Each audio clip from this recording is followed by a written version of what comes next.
Pak Jokowi tidak terima anaknya mau dimazulkan sebagai wakil presiden. Ternyata ada alasan di balik Roy Suryo CS ditetapkan sebagai tersangka. Awalnya Roy Suryo CS menulis dua buku, pertama Jokowi White Paper dan kedua analisis forensik manipulasi ijazah Jokowi. Tapi karena Gibran ijazahnya juga mencurigakan, akhirnya mereka terbang ke Singapura dan Australia untuk menyelidiki kampus Gibran dan menjadikannya buku ketiga berjudul Gibran Black Paper. Setelah pulang dari Sydney, Roy Suryo CS ditetapkan sebagai tersangka dengan pasal berlapis oleh polisi. Bukan tentang penuduhan ijazah palsu yang kasusnya masih diproses, tapi tentang membuat kegaduhan dan penyebaran berita bohong soal ijazah Pak Jokowi. Yang kami hadapi, bagaimana orang jahat itu membuktikan kami melakukan ujaran kebencian. Bukan lagi kita akan bertengkar, kita akan berdebat soal ijazah, selesai.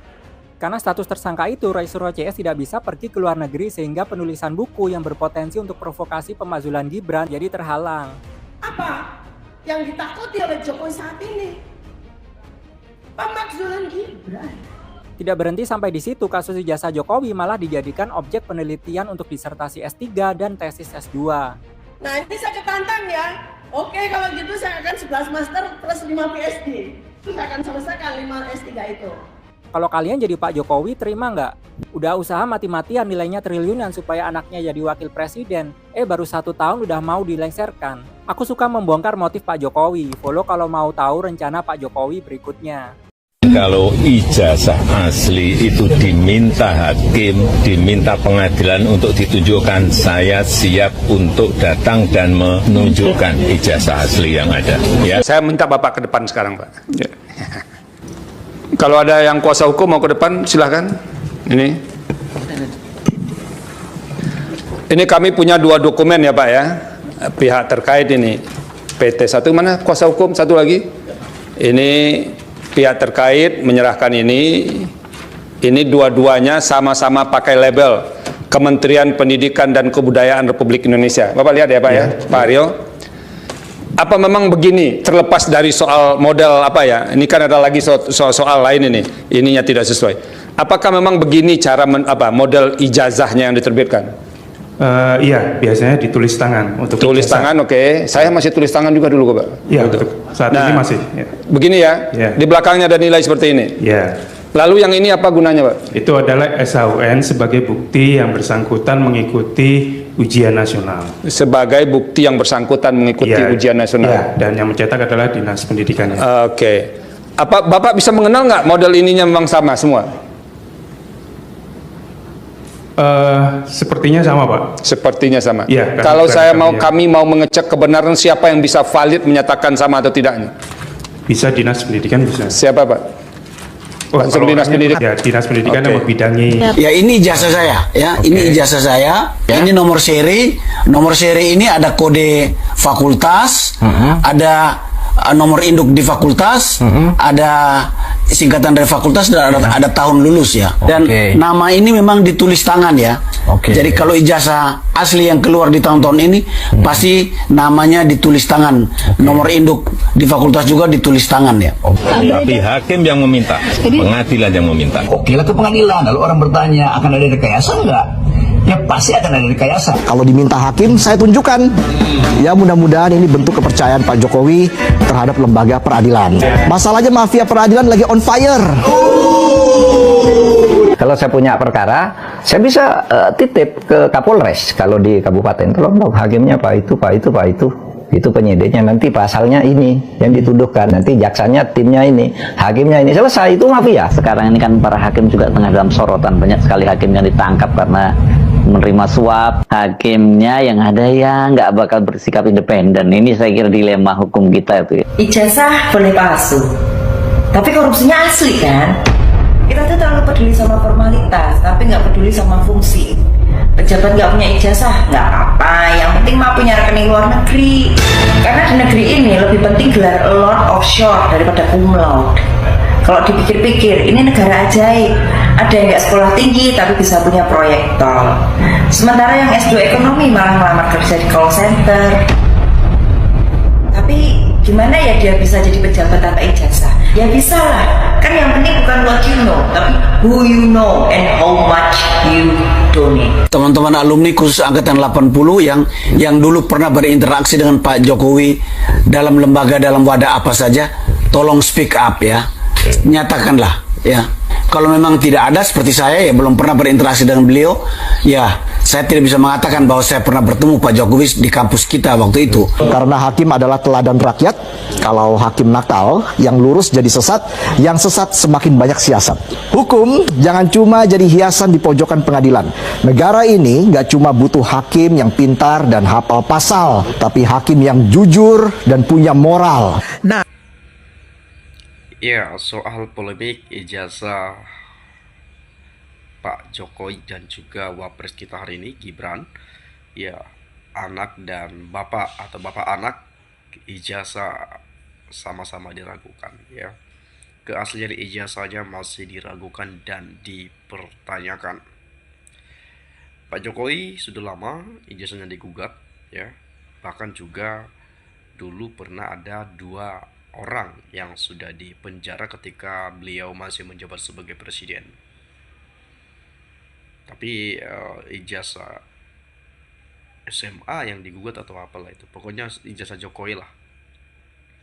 Dan sekarang banyak pihak yang menggugat dan meragukan keaslian ijazah Jokowi. Yang paling gempar-gempornya yang mungkin kita ketahui hari ini adalah Roy dan kawan-kawan, ya, Roy Suryo dan kawan-kawan. Dan ini sudah masuk ranah hukum, ya. Saya kira jangan sampai hal yang pernah terjadi terulang kembali, yang terjadi kepada Sugiknur, ya, dan juga siapa lagi kemarin tuh, pokoknya 2 orang lah, ya, saya lupa namanya. Nah, ini aroma-aromanya katanya, kabar-kabarnya ada yang akan jadi tersangka dan ada unsur pidananya. Nah, padahal sebetulnya tinggal tunjukkan, selesai.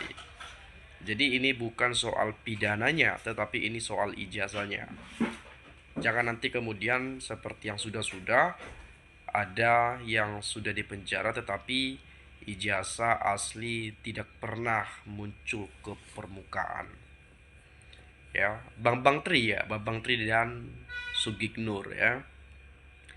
Bayangin, ya, ijazah Jokowi tidak pernah muncul ke permukaan, ijazah aslinya, tetapi sudah ada yang dipenjara. Bahkan pengakuan Gus Nur, ya, di acara iNews kemarin beberapa bulan yang lalu itu sangat menggelegar, ya, ngeri saya dengarnya, ya. Bahkan dia mengatakan, saya cium kaki Anda itu kalau bisa membawa ijazah asli Jokowi. Tapi ya nggak ada ternyata ijazah itu ya, ujung-ujungnya di penjara juga. Tapi mendengar informasi yang disampaikan itu ya ngeri juga, ya, sekelas Gus Nur gitu loh, ya. Tapi kemudian misalnya hari ini banyak juga yang meragukan ijazah asli. Nah, Pak Jokowi seharusnya sebagai seorang negarawan, ya, sebagai seorang bapak bangsa misalnya, atau yang mencintai negeri ini, mencintai perdamaian dan tidak ingin adanya terjadi kegaduhan, ya apa salahnya tunjukkan ijazah itu, kan selesai perkara. Nah, begitu juga dengan Gibran juga hari ini dipermasalahkan juga tuh soal ijazahnya. Ya, jangan ikut-ikutan juga, dilama-lamakan, bertele-tele, berbelit-belit. Ayo bawa ijazahnya itu ke pengadilan, biar pengadilan nanti yang memutuskan. Biar ini tidak berlarut-larut, biar nggak ramah. Ini kan agak ajaib, ya, agak ajaib rasanya ketika membuktikan asli atau palsunya selembar kertas yang namanya ijazah.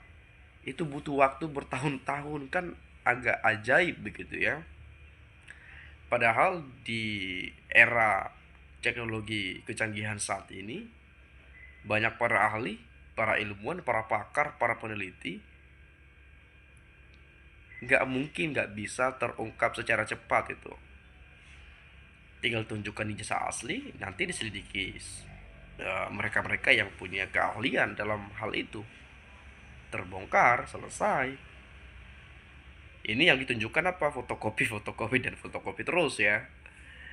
Sampai kapan fotokopinya ditunjukkan? Sampai orang-orang ini di penjara, baru aslinya nggak keluar juga.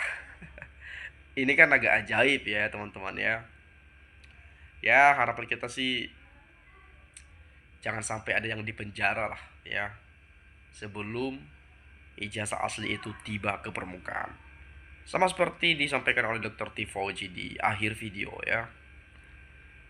Bahkan mereka ridho, ikhlas, siap kalaupun dipenjara, asalkan ijazah asli itu muncul ke permukaan yang diklaim asli dari UGM itu ditunjukkan. Memang harusnya seperti itu.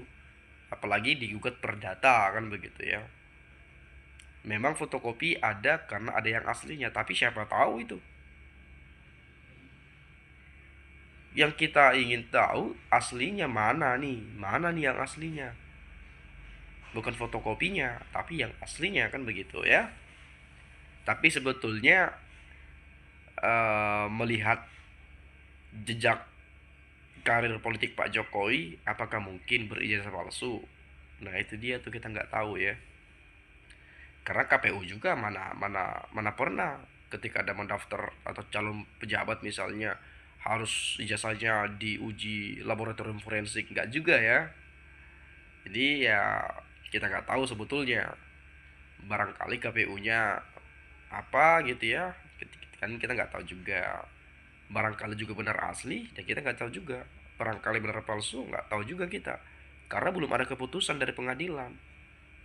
Ini kan masih proses, lagi-lagi masih proses. Sampai kapan proses ini? Sampai kiamat. Nah kan lucu juga ya.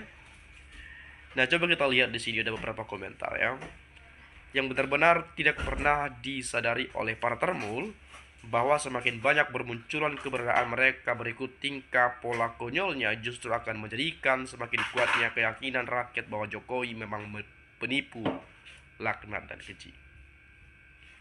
Jadi semakin banyak para termul yang bermunculan dengan tingkah-tingkah arogan ya, penyampaian yang gak masuk akal, maka semakin besar atau semakin banyak pikiran masyarakat Indonesia yang mengarah kepada kepalsuan ijazah tersebut. Karena by logika, kalau asli kenapa harus ribet sekali? Kenapa harus bayar lawyer, pengacara, harus kesana kemari? Ya, tinggal tunjukkan, simpel, selesai, gampang udah. Gak perlu mengeluarkan uang banyak-banyak, gak perlu para relawan-relawannya berkoar-koar di media sosial itu. Selesai masalah, simpel. Itu yang ada di pikiran kita hari ini. Tapi ya kita lihat, meskipun proses, tapi cenderung banyak pikiran-pikiran yang mengatakan prosesnya terlalu bertele-tele, terlalu banyak dramatisasi. Nah itu banyak sekali saya lihat, saya baca tuh pikiran-pikiran yang disampaikan oleh netizen ya. Netizen juga artinya masyarakat Indonesia yang aktif di media sosial kan begitu. Tapi harapan kita ya semoga ini bisa terungkap ya, bisa secepatnya terungkap, biar tidak lagi kita dihantu dengan rasa penasaran ya, dengan tanda tanya yang kita nggak tahu sampai kapan ujungnya bakal gimana. Mungkin teman-teman kalau ada pendapat yang lain silakan sampaikan. Itu saja dari saya, terima kasih, salam dan sampai jumpa.